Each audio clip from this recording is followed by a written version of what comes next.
त्रुटि हो जाती है तो 5 मिनट राधा नाम का कीर्तन कर लीजिए, समझ रहे हैं? हर त्रुटियों की पूर्ति हो जाती है। यद अक्षरम पदम भ्रष्टम मात्राहीनम च यद भवेत्, कोई पाठ कर रहे हो, अक्षर की चूक हो गई, मात्रा की चूक हो गई, तो नाम संकीर्तन से पूर्ण हो जाता है। कोई यज्ञ कर रहे हो, कोई पूजन कर रहे हो, उसमें त्रुटि हो जाती है तो बाद, इसीलिए आप देखो भक्तजन हर अनुष्ठान की पूर्ति नाम कीर्तन से करते हैं। कथा हुई तो कीर्तन शुरू, पूजन हुआ, आरती हुई, कीर्तन शुरू, क्योंकि कीर्तन से पूर्णता होती है, नाम संकीर्तन से इसकी पूर्णता होती है। तो इसलिए पूजन ना करें तो फिर करेंगे क्या? हमारा जीवन ही पूजन के लिए हुआ है। आप जो खा रहे हैं, पी रहे हैं, क्रियाएं कर रहे हैं, ये सब भगवत पूजन हो रहा है। बिना भगवान को अर्पित करके पाना पाप है, तो भगवान को अर्पित करेंगे तो पूजा हो रही नहीं। बिना भगवान की प्रसादी के वस्त्र पहनना बुद्धि भ्रष्ट कर दे, इसलिए तो आज सब बुद्धि भ्रष्ट हो रही। देखो चिकनाहट ऊपर की बढ़ रही है, और शरीर बल और आत्मबल दोनों से हीन होते जा रहे हैं। शरीर की सुंदरता की तरफ ख्याल है, पवित्रता की तरफ ख्याल नहीं है। कितने दिन रहेगा शरीर? सजा लो। अरे भैया असलियत देखोगे तो इससे वैराग्य हो जाएगा। हम इसलिए उपहास कर रहे हैं कि असलियत में रहो तुम, तो तुम्हें इससे वैराग्य हो जाएगा। काहे को नाटंकी नाटक करके शरीर आसक्ति को और बढ़ा रहे हो? शरीर भोगों में सुख है क्या? शरीर दिखावे में सुख है क्या?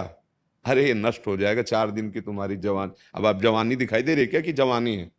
क्यों? क्योंकि संयम नहीं, पवित्रता नहीं, बुद्धि में विवेक नहीं।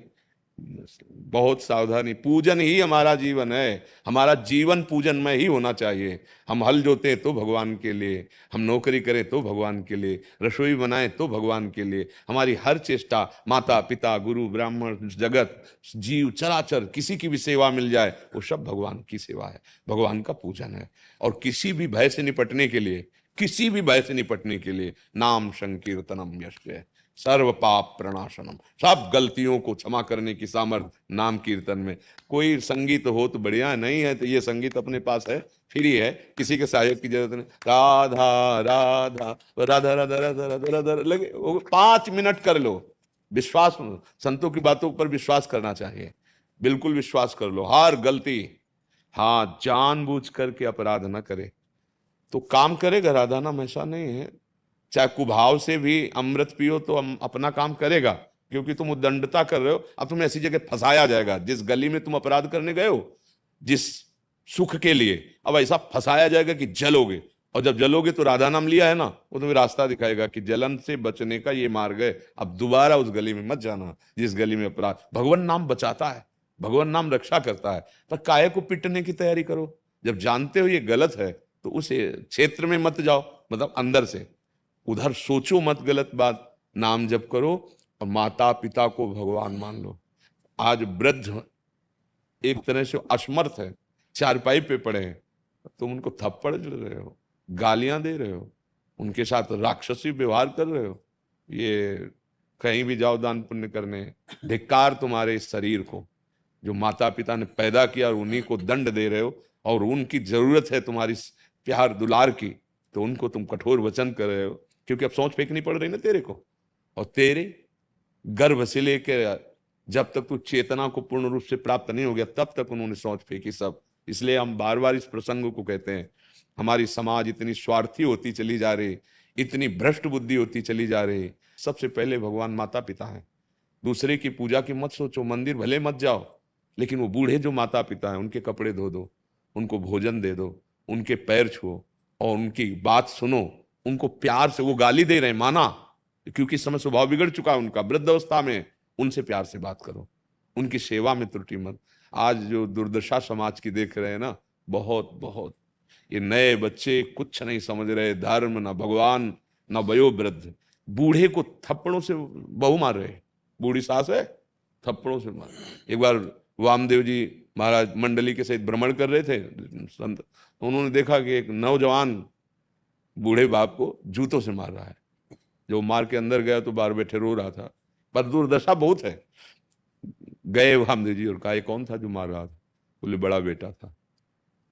बोले जूतों से तुम्हें मार रहा, तुम्हें बड़ा, हमारी मंडली में चलो, छोड़ो ना। तो उन्होंने कहा, तुम्हें क्या परेशानी, लड़का हमारा जूते हमारे मार रहा, तुम्हें क्या परेशान, जाओ। ये माया भी बड़ी विचित्र है, बड़ी विचित्र। पर अपने को चाहिए, बूढ़े माता पिता को समय से उनको भोजन दे दो, उनके पैर छू लो, उनकी अनुकूलता, इस समय उनके शरीर से भगवान प्रसन्न हो जाएंगे। पंढरपुर में जो आज ठाकुर जी विराजमान है, वो इसी बात का प्रमाण देने के लिए विराजमान है कि पुंडरीक जी ने अपने माता पिता को भगवान मानकर सेवा की, तो सर्वेश्वर भगवान स्वयं आ गए। दर्शन करो, उन्होंने चाह नहीं है, देखो, और भगवान आ गए कि मेरे दर्शन करो। मैं आज जो पंढरपुर में ठाकुर जी विराजमान है, विठल भगवान, वो इसी बात का प्रतीक है। बूढ़े माता पिता, बिल्कुल समझ लो, यदि तुमने उनका अपमान किया तो सर के बल खड़े होकर तपस्या करना, फिर भी नरक मिलेगा। आज जो हमारी समाज है, ये बहुत गिरती चली जा रही। बच्चे बच्चियां ऐसी बदतमीजी से बात करते हैं माता पिता से कि लगता है ये पढ़े लिखे हैं। विद्या का मतलब जानते हो क्या होता है? विद्या विनयम ददाति, विद्या विनय देती है। पढ़ा लिखा व्यक्ति सभ्य भाषा बोलता है। जब तुम अपने माता पिता से सभ्य नहीं हो, अपने घर के बुजुर्गों गुरुजनों की बात नहीं मान रहे, मनमानी आचरण, बच्चे बच्चियां मनमानी आचरण, अगर माता पिता अंकुश करें तो। और सास को भी चाहिए, अगर वयोवृद्ध नहीं हुई हो, आप पुष्ट हो, तो बहू को नौकरानी न समझे, बेटी समझे।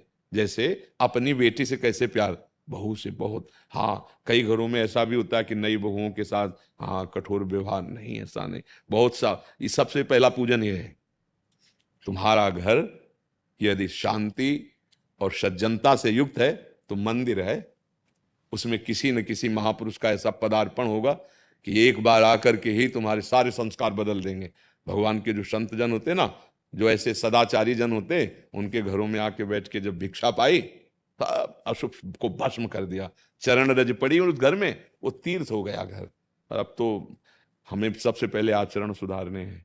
अगर किसी को कभी किसी पूजन, किसी अनुष्ठान में ऐसा लगे कि हमसे त्रुटि हो रही, तो जरूर नाम कीर्तन करो, और ना लगे तो भी हर क्रिया की पूर्ति नाम संकीर्तन से हो जाती है। समझ गए?